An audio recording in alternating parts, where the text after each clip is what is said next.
Baik, saya buka dulu. Assalamualaikum warahmatullahi wabarakatuh. Selamat sore. Nah, ini artinya kita sudah melakukan 2 vikon ya rekan-rekan. Nah, ini vikon ketiga. Berarti ini adalah vikon terakhir sebelum pekan ujian tengah semester ya. Nah, di sini saya akan membahas terkait materi sesi 5, kemudian sesi 6 ya. Sesi 6 dan 7 itu kalau nggak salah masih sama ya terkait biaya lingkungan. Jadi sesi 5, sesi 6, dan sesi 7. Baik, saya mulai. Kita bahas dulu untuk sesi 5 yaitu mengenai sistem biaya standar yang mana di situ kita akan melakukan analisis varian. Jadi di sini perusahaan yang maju artinya dia memiliki standar ya.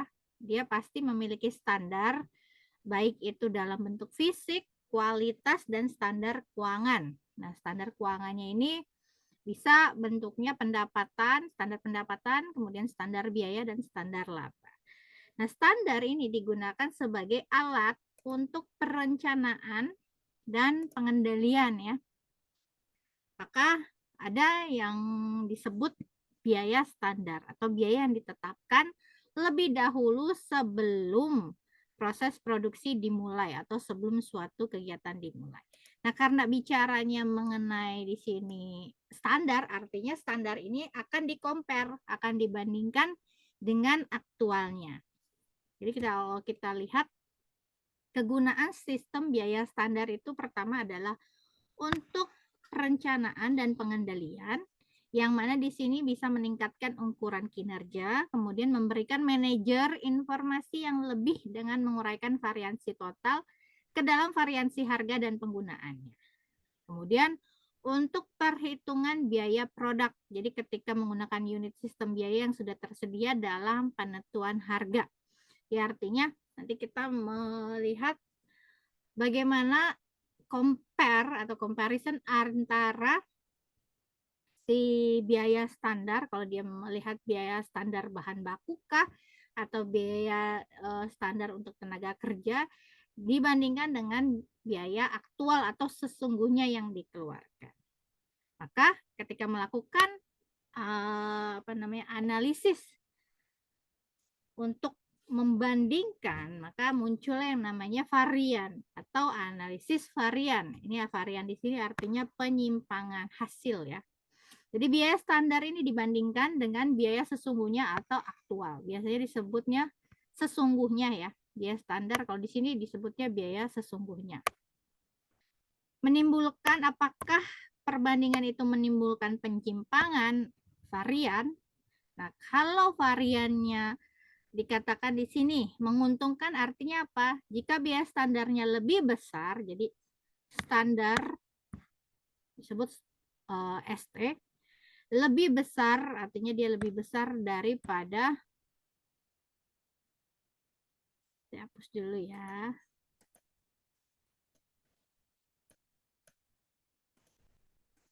Jadi ST ini standar lebih besar dibandingkan dari biaya sesungguhnya. Biasanya disebut S aja ya. Jadi kalau standarnya lebih besar daripada sesungguhnya artinya dia favorable. Favorable variance atau varian yang menguntungkan. Namun jika sebaliknya, jika ST-nya ternyata lebih kecil daripada S. Jadi sebaliknya jika standarnya, biaya standar yang dikeluarkan lebih kecil daripada biaya sesungguhnya, maka menimbulkan varian yang tidak menguntungkan atau unfavorable. Jadi ketika membahas biaya standar ini, kita akan menilai atau melakukan analisis terhadap varian, selisih atau penyimpangan dari standar dengan sesungguhnya. Nah, favorable dan unfavorable artinya menguntungkan dan tidak menguntungkan. Nah, perbedaannya dari mana? Antara aktual dengan yang direncanakan. Menguntungkan disebutnya favorable atau disingkat F atau L. harga aktual atau penggunaannya lebih kecil daripada harga standar, atau harga standarnya lebih besar daripada harga aktual. Kemudian ada unfavorable atau tidak menguntungkan, disingkat UF atau R, harga aktual atau penggunaannya lebih besar daripada standarnya, atau standarnya lebih kecil daripada harga aktual. Nah, untuk melakukan analisis varian ini terhadap biaya standar, maka ada beberapa yang akan dilakukan analisis. Kalau di sini dicontohkan untuk biaya bahan baku langsung dan biaya tenaga kerja langsung. Nah, kalau tidak termasuk langsung, ada di mana? Jadi kalau untuk bahan baku tidak langsung dan bahan baku tidak langsung, biaya tenaga kerja tidak langsung akan masuk ke biaya overhead pabrik. Nah, di sini saya berikan bahan baku langsung dan tenaga kerja langsung. Nah, di sini varian biaya produksi. Selisih biaya produksi secara total atau total varian merupakan perbedaan antara biaya sesungguhnya untuk input produksi dengan jumlah biaya standar yang dibebankan pada produk yang dihasilkan. Jadi standar itu biasanya perencanaannya. Nah, sesungguhnya adalah realisasinya, jadi biaya perencanaan terhadap realisasinya bagaimana. Jika standarnya masih lebih besar, artinya menguntungkan. Tapi kalau di standarnya lebih kecil, artinya dia tidak menguntungkan. Nah, untuk menggunakan analisis ini ada dua cara. Yang pertama adalah model satu selisih atau the one way model. Nah, ini kita bahas dulu untuk bahan baku. Jadi SBB ini adalah analisis dari selisih biaya bahan baku. Jadi analisis varian bahan baku. Kita mencari selisih biaya bahan baku disingkat SBB. Nah, kita bandingkan apa? Adalah harga standarnya dikalikan kuantitas standar dikurangi dengan harga sesungguhnya dikalikan kuantitas sesungguhnya. Maka kalau kita gambarkan biasanya untuk analisis varian dia akan membuat skema ya. Jadi skema bentuknya seperti ini untuk mencari varian atau selisih biaya bahan baku. Biaya bahan baku standar dibandingkan dengan biaya bahan baku sesungguhnya. Jika biaya bahan baku standarnya lebih besar, artinya jika dia lebih besar, maka akan menghasilkan selisih yang menguntungkan atau variance yang favorable. Jika biaya standarnya lebih kecil, maka dia akan mendapatkan selisih yang merugikan atau unfavorable variance. Nah, kita masuk perhitungan untuk dua selisih. Nah, kalau hasil dari satu selisih ini misalkan dia entah itu dia laba atau rugi atau favorable, terusnya FF atau UF unfavorable. Nah, ini perlu dikuatkan lagi dengan model dua selisih. Nah, kalau kita tadi menganalisis harga, nah kalau two-way model nggak cuma harga, tapi dia juga akan melakukan compare dengan kuantitasnya. Jadi kalau selisih harganya kita lihat adalah SH sama dengan harga standar dikurangi harga sesungguhnya dikalikan kuantitas sesungguhnya dibandingkan dengan SK. Di sini kuantitas standar dikurangi kuantitas sesungguhnya dikalikan harga standar. Maka dibuat skemanya. Kalau biaya sesungguhnya pada kuantitas sesungguhnya dibandingkan dengan biaya standar pada kuantitas sesungguhnya akan menghasilkan selisih harga. Nah, kalau biaya standar pada kuantitas sesungguhnya dibandingkan dengan biaya standar pada kuantitas standar akan menghasilkan selisih kuantitas. Nah, selisih harga dengan selisih kuantitas baru nanti menghasilkan yang namanya analisis atau total jumlah varians atau total selisihnya. Nah, ini rumus untuk mencari biaya sesungguhnya pada kuantitas sesungguhnya adalah HS dikali KS atau harga sesungguhnya dikalikan kuantitas sesungguhnya. Biaya standar pada kuantitas sesungguhnya dicari dengan harga standar dikalikan kuantitas sesungguhnya. Nah, untuk biaya standar pada kuantitas standar dicari dengan harga standar dikalikan kuantitas standar. Nah, kita masuk ke dalam contoh. Di sini ada biaya yang dibutuhkan untuk memproduksi satu satuan produk. Di sini terlihat menurut standar, artinya di sini terkait dengan biaya bahan baku standar, biaya tenaga kerja standar, biaya overhead pabrik standar. Semua sudah ada. Totalnya juga sudah ada. Nah, kemudian ini baru standarnya, artinya dia merencanakan totalnya sebesar ini. Nah, aktualnya atau realisasinya transaksi yang terjadi pada Januari 2015 adalah sebagai berikut. Jumlah bahan baku yang dibeli adalah, ini berarti kan sudah masuk ke sesungguhnya, 1.500 kg. Harganya 1.100. Kemudian jumlah produk yang diproduksi dan selesai diproses pada bulan Januari, 250. Dengan biaya produksi sesungguhnya. Nah, ini sudah ada data untuk biaya sesungguhnya yang digunakan. Kalau ini standarnya artinya rencana. Nah, ini artinya realisasi. Ini baru rencana, ini realisasi. Nah, kita coba lihat analisis varian untuk pertama kita hitung dulu bahan baku. Gunakan model satu selisih, yaitu selisih biaya bahan baku. Dicari dengan selisih biaya bahan baku harga standar dikalikan dengan kuantitas standar dikurangi harga sesungguhnya dikali kuantitas sesungguhnya. Maka cari dulu harga standarnya, ini 1.000, masukkan. Kemudian kuantitas standarnya, dia menggunakan 5 kg dengan untuk memproduksi 250. Artinya 5 kg dikalikan 250. Maka hasilnya 1.250 untuk kuantitas standarnya. Kemudian harga sesungguhnya, kita lihat harga sesungguhnya untuk biaya bahan baku adalah 1.100. Kuantitas standarnya yang digunakan adalah 1.050. Nah, dari sini kita bandingkan. Kalau ini standar, ini sesungguhnya kita lihat. Standarnya 1.250. Sedangkan realisasi atau sesungguhnya adalah 1.155.000. Nah, kalau kita hitung analisis variannya, di sini selisihnya adalah 95.000. Bagaimana ketika kita mengatakan dia selisihnya untung atau rugi? Kita lihat apakah standarnya lebih besar daripada aktual atau sesungguhnya. Ternyata standarnya lebih besar. 1.250, sesungguhnya 1.155.000. Maka dikatakan selisih variannya menguntungkan. Sebesar berapa? 95.000. Nah, ini bagaimana cara kita melakukan analisis varian untuk bahan baku.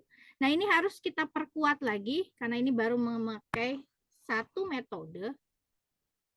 Kita buat lagi dengan menggunakan model dua selisih. Nah, ini bagaimana bentuk skema dari model satu selisih. Hitung standarnya, bandingkan dengan sesungguhnya. Dapat hasil selisih variannya. Nah, kalau pakai dua selisih, artinya kita akan membandingkan harga bahan baku atau selisih harga bahan baku dengan kuantitas bahan baku. Kalau kita lihat selisih harga bahan baku, kita hitung. Harga standarnya dikurang dengan harga sesungguhnya dikali kuantitas sesungguhnya. Dapat 105.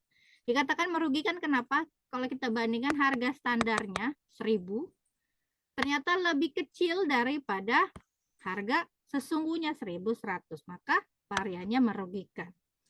Kemudian untuk kuantitas bahan baku, kita lihat.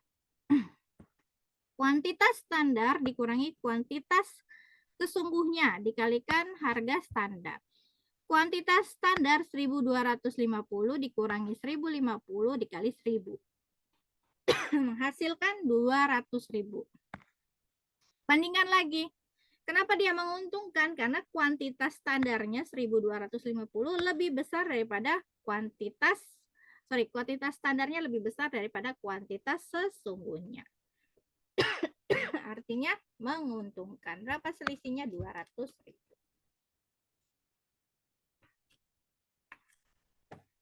Nah, kalau kita bandingkan, maaf ya, kalau kita bandingkan ini selisih harga bahan baku dengan kuantitas bahan baku berapa? 95.000. Bandingkan lebih besar mana? Yang menguntungkan atau merugikan?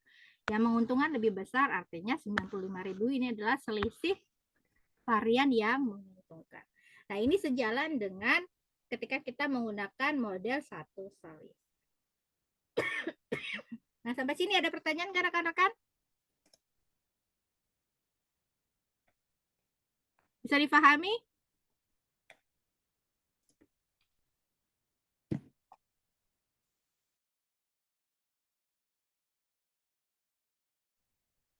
Bisa difahami ya?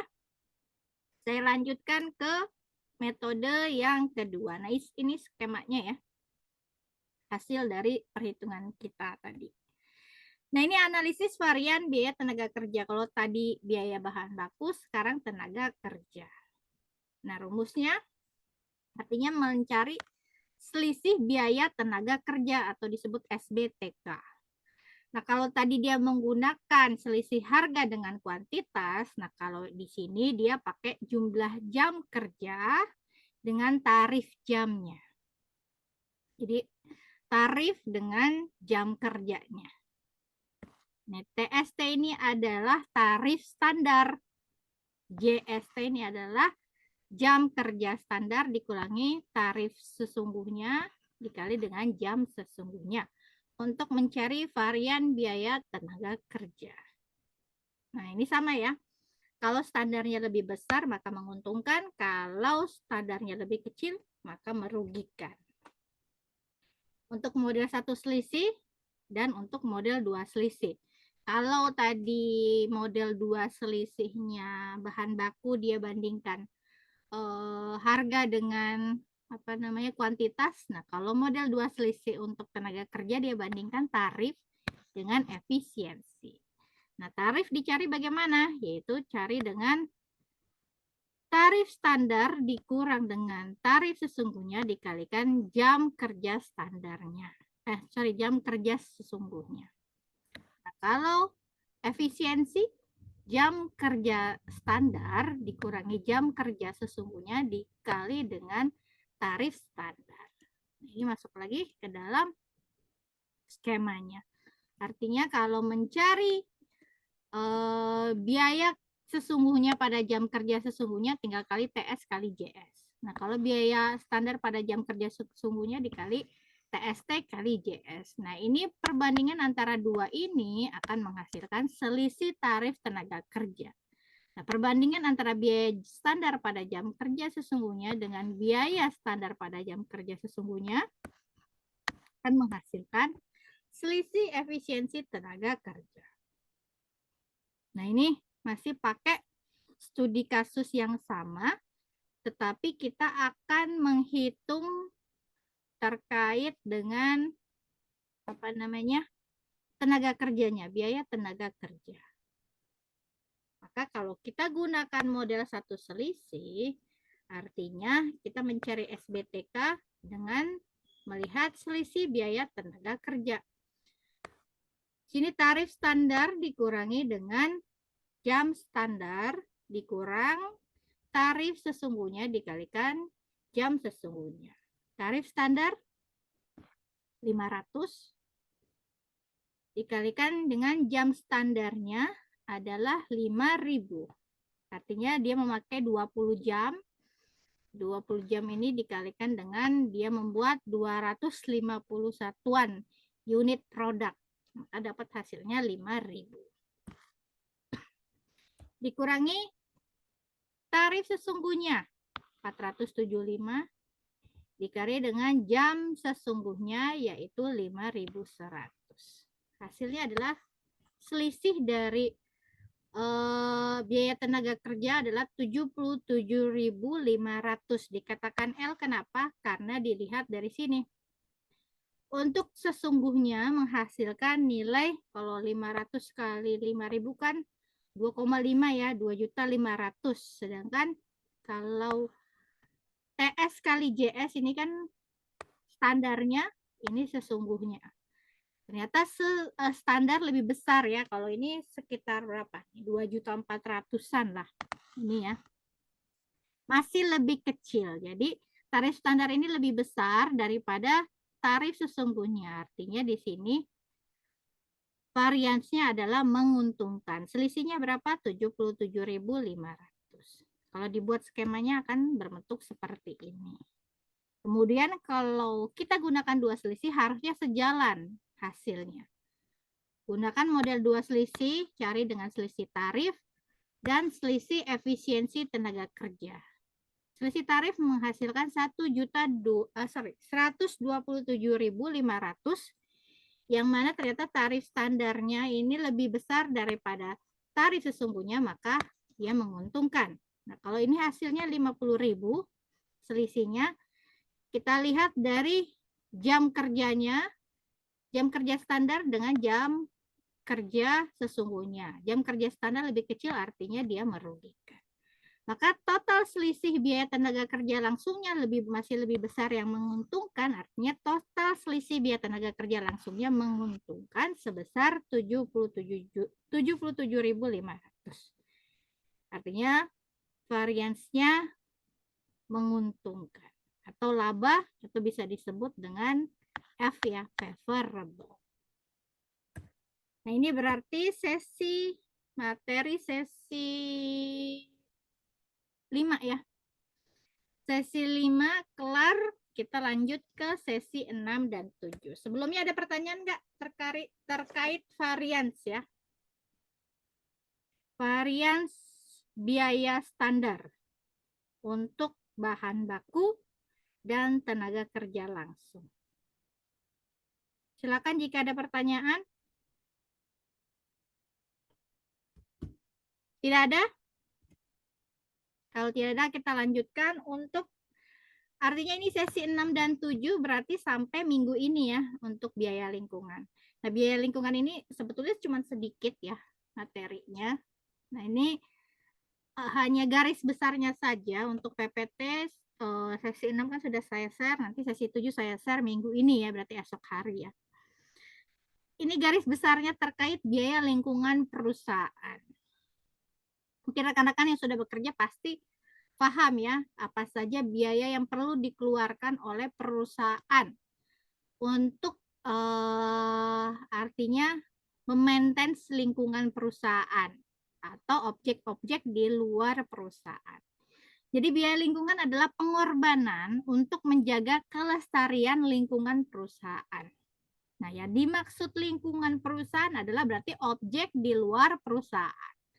Terdiri dari apa saja? Di sini ada lingkungan alam. Berarti perusahaan juga harus punya concern atas polusi udara, kemudian air, dan kerusakan alam. Ini kan dia perlu menjaga kelestarian lingkungannya, di mana dia melakukan proses bisnisnya. Kemudian perlu juga menjaga lingkungan ekonomi, lingkungan sosial, politik, dan lingkungan budaya. Jadi ada 5 lingkungan yang perlu dijaga kelestariannya oleh si perusahaan. Nah, kelima lingkungan itu harus dikelola oleh perusahaan agar apa? Agar dampaknya tidak menimbulkan kerugian bagi perusahaan tersebut. Di sini dikatakan kerusakan lingkungan akan berdampak terhadap biaya perusahaan dan akhirnya dapat atau akan mengakibatkan kerugian perusahaan. Contohnya apa? Di sini misalnya, jika ada lingkungan alam yang rusak akibat polusi udara, kemudian air, atau kerusakan tanah, maka akibatnya adalah mengakibatkan naiknya biaya bagi perusahaan. Kemudian jika lingkungan ekonomi yang rusak, akibat ke perusahaannya apa dampaknya? Yaitu kenaikan valuta asing, yang mana juga akan menaikkan biaya bagi perusahaan. Kemudian lingkungan sosial, terjadinya huru-hara. Nah, ini akan mengakibatkan apa? Naiknya biaya produksi. Kemudian lingkungan politik yang rusak karena ada contoh pungutan liar. Nah, ini akan mengakibatkan naiknya biaya overhead perusahaan. Dan lingkungan budaya yang rusak karena misal contoh narkoba akan mengakibatkan turunnya produktivitas kerja. Nah, semuanya itu berdampak pada naiknya biaya dan penurunan pendapatan perusahaan yang mana imbasnya nanti akan berakibat kerugian. Maka biasanya di perusahaan akan menerapkan program CSR ya. CSR itu Corporate Social Responsibility. Nah, ini adalah program di mana konsepnya itu perusahaan bertanggung jawab atas dampak-dampak sosial dan lingkungan yang dihasilkan oleh kegiatan bisnisnya, ya, dari kelima lingkungan tersebut. Nah, kalau makanya di perusahaan itu menerapkan adanya biaya lingkungan. Nah, dimasukkan ke dalam kategori-kategori. Yang pertama ada kategorinya biaya pencegahan. Nah, ini rekan-rekan bisa lihat ya, apa saja yang termasuk ke dalam biaya pencegahan. Kemudian biaya deteksi. Kemudian biaya kegagalan internal dan biaya kegagalan eksternal. Nah, ini biaya-biaya yang akan dikeluarkan oleh perusahaan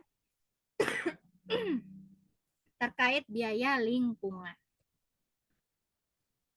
Nah, untuk pengukurannya, untuk pengukuran biaya lingkungan, jadi biaya lingkungan itu harus dikelola dengan efektif dan efisien. Yang pertama, agar apa? Produknya harus lebih berdaya guna. Perusahaan dalam melakukan pengurangan biaya dengan cara pertama mengurangi dampak negatif lingkungan dan mengkonsumsi sumber daya alam secara efektif. Nah, maka biasanya ada nanti perusahaan akan membuat sebuah laporan. Nah, di sini ada contoh laporan biaya lingkungan. Terdiri dari 4 kategori biaya tadi, ada biaya pencegahan, contohnya apa programnya, pelatihan karyawan, merancang produk, memilih peralatan, kemudian biaya deteksi, biaya kegagalan internal, dan biaya kegagalan eksternal. Nah, semua ini diambil dari persentase biaya operasi ya. Kemudian nanti ada laporan keuangan lingkungannya dibuat. Nah, contoh dari laporan keuangan lingkungan. Nah, berarti selesai nih rekan-rekan untuk materi sesi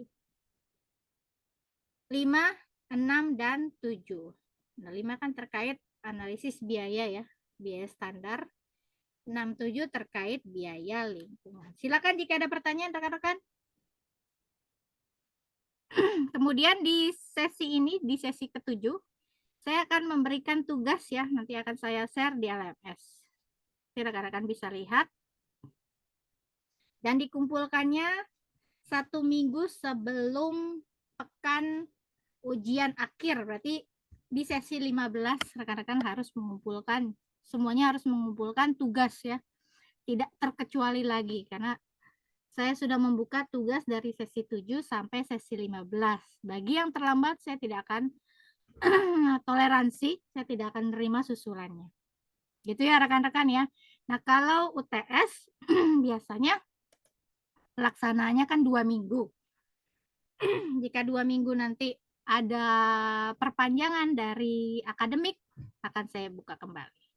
Begitu ya rekan-rekan, ada pertanyaan lagi enggak? Silakan jika ada pertanyaan. Aman, Bu. Aman ya. Yang lain? Enggak ada? Kalau begitu, saya tutup untuk Vicon kita. Insya Allah nanti kita ketemu lagi di sesi Vicon berarti setelah pekan ujian tengah semester ya. Saya akhiri, terima kasih untuk yang sudah hadir. Wassalamualaikum warahmatullahi wabarakatuh. Selamat sore semuanya. Terima kasih, Bu. Waalaikumsalam warahmatullahi wabarakatuh.